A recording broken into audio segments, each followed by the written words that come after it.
Netflix के business की मिसाल शायद आपको ढूंढने पर भी ना मिले। जिस वक्त नेटफ्लिक्स ने अपना बिजनेस शुरू किया उस वक्त उनके कॉम्पिटिटर ब्लॉकबस्टर के पास 60,000 एम्प्लॉइज और पूरी दुनिया में 9,000 से ज्यादा स्टोर्स थे। जबकि सेल्स की बात की जाए तो सालाना $600 करोड़ वो कुछ ना करके भी बना लेते थे। दूसरी तरफ नेटफ्लिक्स के पास इतने पैसे भी नहीं थे कि वो अपने ऑफिस में नया सोफा खरीद कर डाल सके। इस सिचुएशन में तंग आकर नेटफ्लिक्स ने अपनी कंपनी ब्लॉकबस्टर को बेचना चाहिए, लेकिन आगे से ब्लॉकबस्टर सीईओ कह के लगा कर हंसने लगे। तारीख गवाह है कि जो ब्लॉकबस्टर पहले उनके सामने देव कामत पहाड़ की मानद खड़ा था, वही ब्लॉकबस्टर अपने घुटने रगड़ने पर मजबूर हो गया। सिर्फ कुछ सालों के बाद नेटफ्लिक्स ने ब्लॉकबस्टर का नामो निशान ही मिटा दिया और आज ये 28,000 करोड़ डॉलर्स की कंपनी है। पर ये सब आखिर मुमकिन कैसे हुआ? नाज़रीन, ये बात है 1997 की, जब इंटरनेट बिजनेस का रुझान बढ़ रहा था। जेफ बेजोस अमेज़न के जरिए इंटरनेट पर बुक सेल करते थे और उनको अच्छी खासी तरक्की मिल रही थी। मार्क रैंडोल्फ भी कोई इंटरनेट बिजनेस ही स्टार्ट करना चाहते थे, लेकिन मसला ये था कि कौन सा बिजनेस स्टार्ट किया जाए। कई महीनों तक मार्क जहां भी जाते अपने साथ हमेशा एक नोटबुक रखते जिसमें वो नए नए बिजनेस आइडियाज लिखते और फिर वो आइडियाज अपने दोस्त रीड हेस्टिंग्स के साथ शेयर करते। इंटरनेट पर पेट फूड से लेकर बेसबॉल बैट्स बेचने तक मार्क के पास अनगिनत आइडियाज मौजूद थे, लेकिन रीड हेस्टिंग्स को इनमें से एक भी आइडिया पसंद नहीं आया। रीड चाहते थे कि वो इंटरनेट पर कोई ऐसा बिजनेस शुरू करें जिसके लिए कस्टमर उनको एक बार ढूंढना पड़े और फिर वही कस्टमर बार बार उनको कमा कर दे। कई महीनों तक आइडियाज शेयर करने का ये सिलसिला चलता रहा, लेकिन फिर फाइनली उन दोनों को एक आइडिया समझ आ ही गया, वीडियो टेप्स, जो उस दौर में एंटरटेनमेंट का अकेला जरिया थी। लोग वीकेंड्स पर अपने करीबी ब्लॉकबस्टर स्टोर पे जाते, वहां घंटों तक अपनी पसंद की मूवी सेलेक्ट करने के बाद उसको रेंट पे ले जाते थे और अगर वीडियो टेप टाइम पर वापस ना की तो उस पर फाइन लगता था।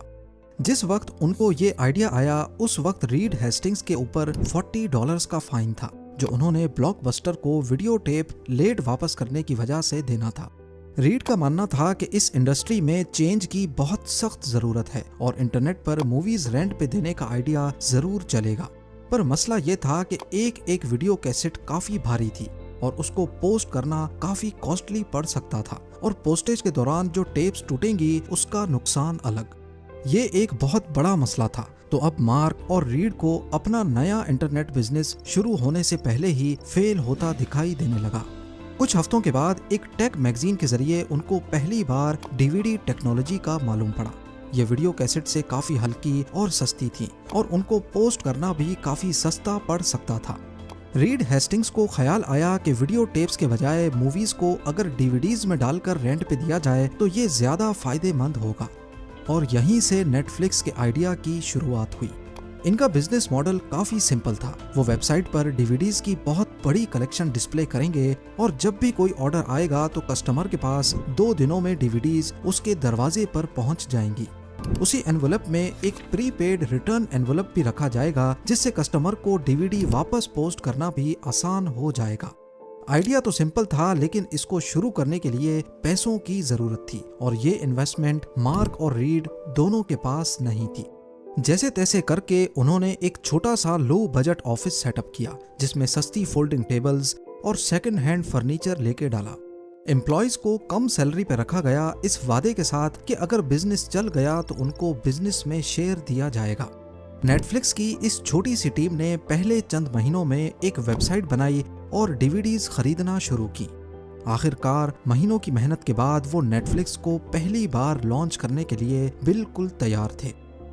लॉन्च से पहले उन्होंने न्यूज आउटलेट्स के साथ इंटरव्यूज लाइनअप किए ताकि लॉन्च होते ही उनको बहुत सारी मीडिया कवरेज भी मिल जाए। 29 अगस्त 1997 सुबह ठीक 9 बजे उन्होंने वेबसाइट को पब्लिक कर दिया और साथ ही उन्होंने एक घंटी भी इंस्टॉल की जो हर नए ऑर्डर पर बजेगी। पहला ऑर्डर मार्क ने खुद प्लेस किया और पहली बार घंटी बजने लगी। 1 मिनट के बाद घंटी दोबारा बजी और इस बार ये रियल कस्टमर था। नेटफ्लिक्स टीम ने मुख्तलिफ इंटरनेट फोरम्स पे अनजान बनकर कमेंट्स पोस्ट किए जिसमें उन्होंने नेटफ्लिक्स की डीवीडी बाय मेल सर्विस को इंट्रोड्यूस करवाया, जिससे और ज्यादा मूवी फैंस ने नेटफ्लिक्स का रुख किया। पहले 15 मिनटों तक घंटी मुसलसल बजती रही, लेकिन फिर नेटफ्लिक्स की वेबसाइट क्रैश हो गई। उस दौर में सर्वर्स ऑफिस में ही रखे जाते थे, ना कि प्रोफेशनल होस्टिंग सर्विस के पास। ये इशारा था कि नेटफ्लिक्स का सर्वर ज्यादा ट्रैफिक नहीं झेल पा रहा, यानी उनको ज्यादा सर्वर्स लगाने थे। उसी वक्त लोकल स्टोर से 8 नए सर्वर्स मंगाए गए और वेबसाइट को एक बार फिर से लाइव कर दिया गया। पहले दिन में नेटफ्लिक्स के पास 137 ऑर्डर्स रिसीव हुए, जो कि उनकी उम्मीद से काफी ज्यादा थे। और क्योंकि इसके बीच कई घंटों तक वेबसाइट हैवी लोड की वजह से बंद पड़ी थी, यानी असल में ऑर्डर्स इससे भी ज्यादा आने थे।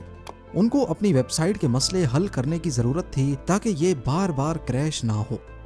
नेटफ्लिक्स का पहला महीना काफी अच्छा गुजरा, लेकिन मार्क और रीड ने जैसा सोचा था वैसा नहीं हुआ। क्योंकि उनके पहले महीने की सेल तो $94,000 थी, लेकिन इसमें से डीवीडी रेंट पे लेने की सेल्स सिर्फ $1,000। ज्यादातर लोग डीवीडी रेंट पे नहीं ले रहे थे, बल्कि डायरेक्टली पूरी डीवीडी खरीदना चाहते थे। उन्होंने कस्टमर्स को दोनों ऑप्शंस दे रखे थे कि या तो वो $25 की डीवीडी परचेज करें या फिर $4 की रेंट पे ले लें।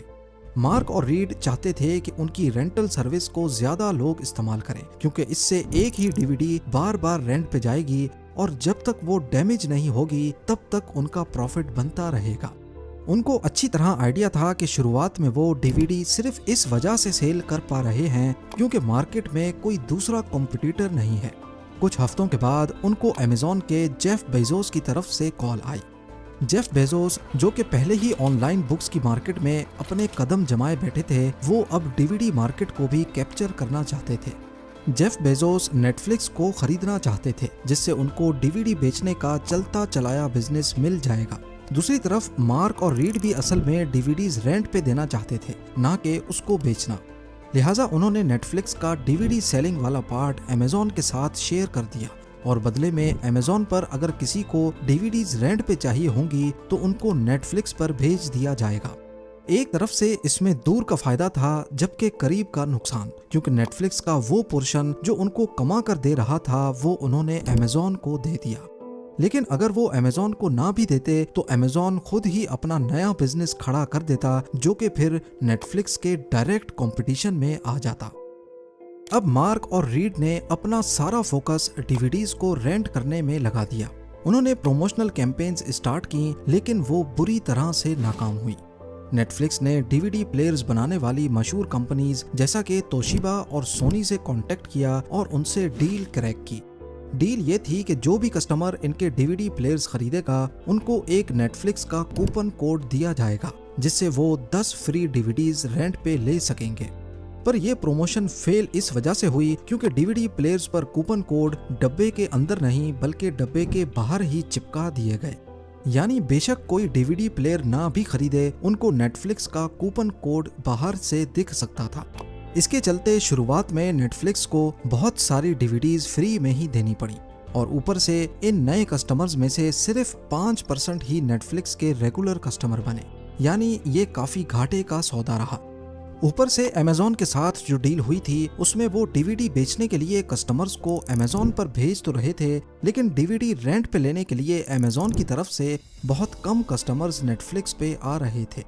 इसके बाद अमेरिकन पॉलिटिक्स में एक वाकया हुआ जिसको नेटफ्लिक्स पूरी तरह कैश कर सकता था, लेकिन यहाँ पर भी कुछ ऐसा हुआ जिसका नेटफ्लिक्स को बिल्कुल भी अंदाजा नहीं था। उस वक्त के American president bill Clinton white house की एक इंटर्न मोनिका के साथ लव अफेयर में पड़ गए और इस कहानी का राज खुल गया। इस मामले को लेकर कोर्ट में हियरिंग्स चल रही थी, जहां बिल क्लिंटन का अफेयर साबित हो गया और बिल क्लिंटन को प्रेसिडेंटशिप से हटा दिया गया। उस वक्त पूरा अमेरिका इस कोर्ट ट्रायल की वीडियो ढूंढ रहा था। नेटफ्लिक्स ने मौके का फायदा उठाकर चौका मारना चाहा और ट्रायल की वीडियो डीवीडीज के जरिए अपनी वेबसाइट पे लगा दी। तीर ठीक निशाने पर लग चुका था और नेटफ्लिक्स को बेशुमार ऑर्डर्स मिले, लेकिन मसला ये हुआ कि जो कंपनी इस वीडियो को डीवीडी पे राइट कर रही थी वही कंपनी एडल्ट मूवीज का काम भी करती थी और गलती से उन्होंने ट्रायल की वीडियो के बजाय एडल्ट मूवी डीवीडी पे राइट करके नेटफ्लिक्स को भेज दी। और सोने पे सुहागा नेटफ्लिक्स ने बिना चेक किए ये सारी डीवीडीज अपने कस्टमर्स को डिस्पैच कर दी। जब ये मामला खुला तो नेटफ्लिक्स ने सारे कस्टमर से माजरत की, लेकिन तब तक नुकसान हो चुका था। प्रमोशन का जितना फायदा सोचा गया था उससे भी ज्यादा नुकसान हुआ। अभी तक नेटफ्लिक्स का डीवीडीज रेंट करने वाला आइडिया कमा नहीं रहा था और उनकी हर एक प्रमोशनल कैंपेन बुरी तरह फेल हो रही थी। इसी लम्हे मार्क के जहन में एक आइडिया आया, एक ऐसा आइडिया जो शायद सब कुछ बदलने वाला था। यहाँ तक नेटफ्लिक्स बिल्कुल वही काम कर रहा था जो ब्लॉकबस्टर का था, यानी डीवीडीज रेंट पे देना। फर्क था तो सिर्फ इंटरनेट का, क्योंकि यही काम ब्लॉकबस्टर फिजिकल स्टोर्स के जरिए कर रहा था और नेटफ्लिक्स इंटरनेट के जरिए। मार्क को आइडिया आया कि क्यों ना हम सब्सक्रिप्शन सिस्टम स्टार्ट कर दें, जिसमें कस्टमर्स को मंथली फिक्स पैसे देने होंगे और उसके बदले में 4 डीवीडीज उनको दी जाएंगी। इससे होगा ये कि 4 डीवीडीज हर वक्त कस्टमर्स के पास रहेंगी और वो जब चाहें अपनी पसंद की डीवीडी लेकर पुरानी वापस कर सकेंगे। जाहिर है इससे कस्टमर्स पर लेट फीस का दबाव कम हो जाएगा। खुशकिस्मती से ये आइडिया काम कर गया। पहले ही दिन जिन लोगों ने ये प्रमोशन देखी उनमें से 90% लोगों ने सब्सक्राइब कर लिया। यही वो कस्टमर्स थे जिनके लिए मार्क और रीड ने इतनी मेहनत की थी। सब्सक्रिप्शन की वजह से नेटफ्लिक्स की कमाई तेजी से बढ़ने लगी और एक ही कस्टमर हर महीने उनको पैसे देने लगा। दूसरी तरफ ब्लॉकबस्टर उनका सबसे बड़ा कॉम्पिटिटर 9000 से ज्यादा फिजिकल स्टोर्स चला रहा था और उनको सिर्फ लेट फीस की मद में सालाना $800 मिलियन मिलते थे, जबकि उस वक्त नेटफ्लिक्स की टोटल सेल्स ही सिर्फ $5 मिलियन थी। ये एक बहुत बड़ा फर्क है। कहा जाता है कि नेटफ्लिक्स की कामयाबी के पीछे अगर कोई था तो वो उनका अपना कॉम्पिटिटर ब्लॉकबस्टर ही था, क्योंकि अगर ब्लॉकबस्टर चाहता तो वो आसानी से नेटफ्लिक्स को उठते साथ ही हरा देता, लेकिन ब्लॉकबस्टर की सुस्ती ही उन्हें ले डूबी। ब्लॉकबस्टर इंटरनेट बिजनेस को बहुत हल्के में ले रहा था और क्योंकि उनके अपने फिजिकल स्टोर्स चल रहे थे, इसी वजह से उनको छोटे इंटरनेट बिजनेस की जरूरत महसूस ही नहीं हुई। नेटफ्लिक्स के मालिकान को अच्छी तरह मालूम था कि उनका बिजनेस सिर्फ तब तक चल रहा है जब तक ब्लॉकबस्टर भी DVD by mail service start नहीं करता। लिहाजा उन्होंने प्लान बनाया कि क्यों ना हम अपना पूरा चलता चलाया बिजनेस ब्लॉकबस्टर को ही बेच दें। इससे उनको अच्छी खासी रकम भी मिल जाएगी और वो इसी बिजनेस में काम भी करते रहेंगे, जाहिर है ब्लॉकबस्टर के पे रोल पे। तो अब उन्होंने ब्लॉकबस्टर के सीईओ के साथ मीटिंग फिक्स की। पहले तो ब्लॉकबस्टर के सीईओ ने चुप करके उनकी ऑफर सुनी और फिर उनकी डिमांड तलब की। रीड हेस्टिंग्स ने झट से बोला $50 मिलियन। ये सुनते ही ब्लॉकबस्टर का सीईओ जोर जोर से हंसने लगा। मार्क और रीड को अच्छी तरह अंदाजा हो गया कि ब्लॉकबस्टर का नेटफ्लिक्स को खरीदने में कोई इंटरेस्ट नहीं है और उनको वहां से खाली हाथ उठकर जाना पड़ा। वक्त गुजरता गया और नेटफ्लिक्स की सब्सक्रिप्शंस बढ़ती चली गईं, लेकिन ब्लॉकबस्टर अपनी ही जिद पे अड़ा रहा कि इंटरनेट बिजनेस जैसी कोई चीज ज्यादा नहीं चल सकती। लेकिन फिर 2004 में पहली बार ब्लॉकबस्टर को एहसास हुआ कि आहिस्ता आहिस्ता इनके कस्टमर्स टूट टूट कर नेटफ्लिक्स पे साइन अप कर रहे हैं, जहां उनको घर बैठे उनकी पसंद की डीवीडी मिल जाती है। इस पॉइंट पे ब्लॉकबस्टर ने अपनी खुद की DVD by mail service start की, लेकिन अब बहुत देर हो चुकी थी। नेटफ्लिक्स को अपने कस्टमर्स का बिहेवियर समझने में 7 साल लग चुके थे। उन्होंने अपनी वेबसाइट पे ऐसे एल्गोरिदम्स इंस्टॉल किए जिससे कस्टमर्स को सिर्फ वही मूवीज शो होती जिनमें उनका इंटरेस्ट था, और जाहिर है ब्लॉकबस्टर चाह कर भी ये सब इतना जल्दी नहीं कर सकता था।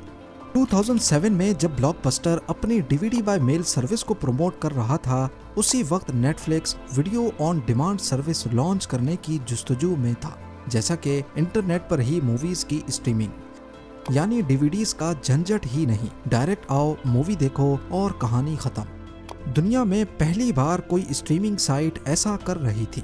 इससे नेटफ्लिक्स को अमेरिका से भी बाहर पूरी दुनिया के कस्टमर्स मिलना शुरू हुए, क्योंकि डीवीडी बाय मेल सिर्फ वो अमेरिका में ही पोस्ट कर सकते थे।